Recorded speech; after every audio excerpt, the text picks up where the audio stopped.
2025 అయిపోయి 26లోకి ఎంటర్ అయ్యాం.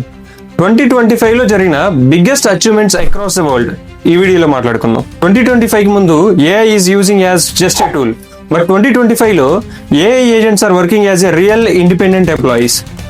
అండ్ 2025లో AI is creating movies and videos with single prompts. In 2025 AI teachers are invented. ఇవి నార్మల్గా ఒక టీచరే క్లాస్ మొత్తానికి కాకుండా 1-to-1 టీచింగ్ అనమాట. స్టూడెంట్ స్పీడ్ అండ్ యాక్యురసీకి తగ్గట్టు అడ్జస్ట్ చేసుకొని ఇవి టీచ్ చేస్తాయి. ఇన్ 2025 ఒక నార్మల్ సూపర్ కంప్యూటర్ కొన్ని థౌజండ్స్ ఆఫ్ ఇయర్స్ సాల్వ్ చేసే ఒక ప్రాబ్లమ్ ని క్వాంటమ్ కంప్యూటర్స్ కొన్ని నిమిషాల్లోనే సాల్వ్ చేసాయి. And fusion reactors first time ever in the history ఆ ఫ్యూజన్ ఎనర్జీని క్రియేట్ చేయడానికి తీసుకునే ఎనర్జీ కన్నా ఎక్కువ ఎనర్జీని ప్రొడ్యూస్ చేసాయి.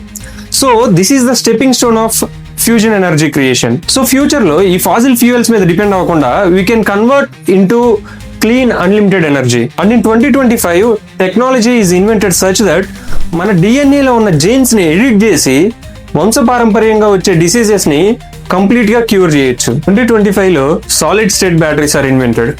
సో బిఫోర్ 2025 మనం ఎక్కువగా లిథియం అయాన్ బ్యాటరీసే యూజ్ చేసేవాళ్ళం. సో దీనివల్ల ఈవీ వెహికల్స్ లో ఎక్కువ హీటింగ్ ఇష్యూస్ కానీ అండ్ అంత ఎక్కువ దూరం ట్రావెల్ చేయలేము. బట్ నౌ ఈ సాలిడ్ స్టేట్ బ్యాటరీస్ ఇన్వెన్షన్ తో ఒక 10 minutes ఛార్జ్ చేసి 1200 kilometers ట్రావెల్ చేయొచ్చు, and that to without any heating issue. So in 2025 మన హ్యూమన్ ఆర్గన్స్ ని ల్యాబ్ లో గ్రో చేసి ఒక పేషెంట్ కి సక్సెస్ఫుల్ గా ఇంప్లాంట్ కూడా చేశారు. సో ఈ టెక్నాలజీతో ఫ్యూచర్లో ఏదన్నా ఆర్గాన్ కావాల్సి వస్తే మనం డోనార్ మీద డిపెండ్ అవ్వాల్సిన అవసరం లేదు.